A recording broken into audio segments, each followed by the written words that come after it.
So anyway, I said to Dominic, well, mate, you can do it, but I don't think people are going to like it, and they're certainly not going to agree with it. Oh, caught me unawares yet again. Well, good afternoon, and welcome to yet another episode of Historical Workshops with me, Professor Fowles, a professional professor of history, regardless of what my mummy says. She was out of the room when I applied. I passed. It was all quite easy. Anyway, welcome back to the University of my bedroom. We're going to move on with the story of 1066, which, as you can tell, is all getting rather exciting. I can't wait to find out what happens. What happens? Oh, it's on the sheet. Okay, so sorry, it's on the sheet. Oh, good. Nearly got confused again. Oh, dearie me. Anyway, last time we were left with the conundrum facing the English court, the English Witan, the Anglo-Saxon Witan, as to who would become the new King of England.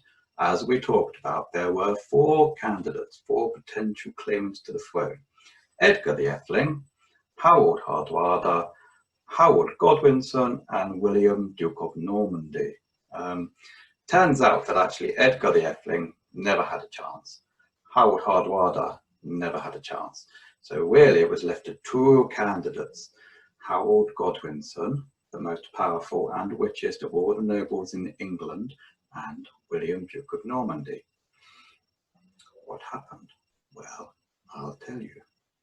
On the 6th of January, 1066, Harold Godwinson was anointed as the new King of England at Westminster Abbey. Obviously, his friend, William, Duke of Normandy, was absolutely delighted for his friend and rushed to give him his congratulations and a big hug. There was no social distancing back then. No. Turns out he wasn't happy at all. He was absolutely furious.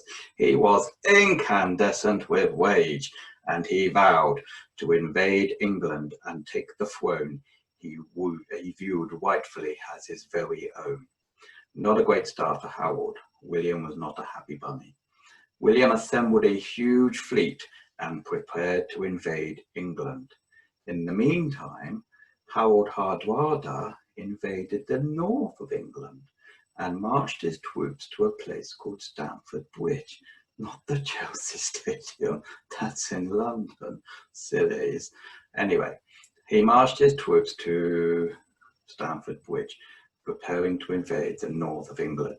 Harold, King of England, heard of the news and marched with his Anglo-Saxon armies north to meet him at what became known as the Battle of Stamford Bridge. This battle took place on the 25th of September 1066, and Harold was victorious. Hooray for Harold! He did very, very well, and having fought in battle, he began marching his troops back south towards London. In the meantime, William's troops had landed on the Sussex coast and were preparing their very own invasion of England. Contrary to the laws and the rules and what's the word I'm looking for?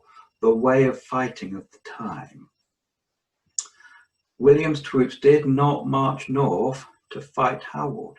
They remained in the Sussex area and tried to cajole Harold into fighting them. They did this by raiding villages, setting fire to houses, wiping out the livestock, and eventually Harold caught wind of what was happening, and despite being exhausted following a very, very long march back from the north of England, drove his forces south to a little town just outside Hastings, or what we now know as Hastings today, to meet William in battle. So it was that on October the 14th, 1066, just after breakfast, at around about 9 o'clock in the morning, the two sides faced each other in a battle, a struggle for the throne of England. Quite a big prize, I think you'll agree. Turns out that Harold had chosen a good spot. He found himself on top of the crest of a hill. Behind him was a forest, and running on either side were some small rivers or large streams, depending on your point of view. This was a good place to fight. Harold was able to set up his troops in banks of shield walls where the warriors would stand with their shields interlocking and creating a formidable wall of defense. Interestingly, the Normans did not fight using shield walls. They relied on a horse-ridden cavalry and archers. However, the difficulty for William was that his horses found it very, very challenging to fight uphill, and the Norman archers could not get close enough to the Anglo-Saxon forces to fire a decisive volley of arrows. It seemed at this point, despite furious fighting, that either a stalemate would persist or Harold would be victorious. However, the cunning William knew of a particular strategy which might win the day, one that they had used in the past. News quickly spread that William himself was dead. This was not true. The Norman soldiers pretended to walk away as if in a desperate retreat from the Anglo-Saxon forces. Now, the Anglo-Saxons had a choice. They could stay and maintain their line, which probably would have been a good idea, or they could give chase to the Normans, but in doing so, they would risk breaking up the formidable defense of their shield wall. Legend has it that Harold's two brothers decided to give chase to the Normans in direct contravention of Harold's orders. Brothers, hey? Ha, who would have them? I've got two sisters. They've never been in a shield war. They're not called Norman, and they're not Saxons. But that's not the point. I digress. Anyway, the Anglo-Saxon forces gave chase to the retreating Normans. Sensing victory, they ran and they ran, and it was at this point that William's deception became plain. The Norman forces turned, surrounded the Anglo-Saxons, and a horrific slaughter began. With the shield wall broken, their lines were breached with incredible ease. The archers rained down a torrent of formidable arrows upon them. The horses charged towards the Anglo-Saxon troops, and after hours and hours of furious fighting, the Normans were victorious. Harold himself was slain in battle. According to the Bayeux Tapestry, he was killed by an arrow to the eye. We don't know if this actually happened or if it is true. However, if you look carefully at the Bayeux Tapestry, which you will see an embroidered image of someone who is supposed to be Harold with an arrow sticking out of his eye, which I think you'll agree is gonna hurt a lot. William, Duke of Normandy, was victorious.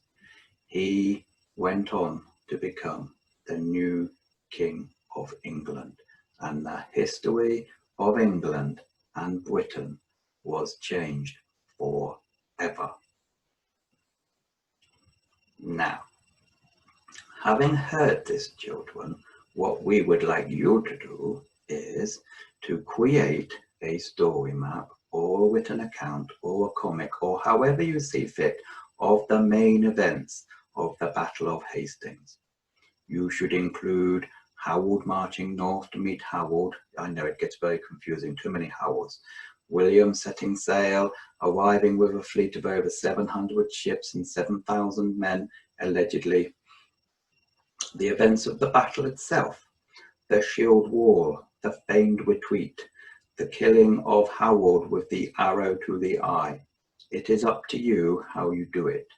To help you with your planning and your learning, we have provided you with some extra resources about the battle itself on the website.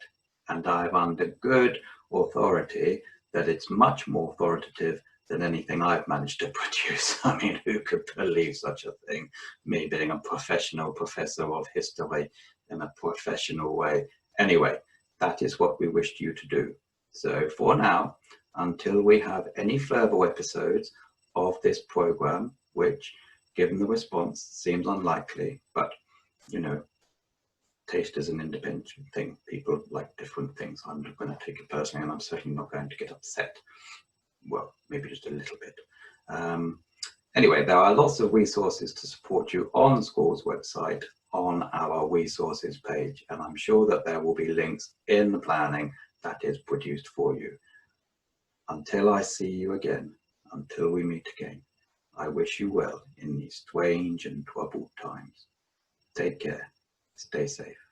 This is Professor Faris signing off on the Battle of 1066. Bye for now.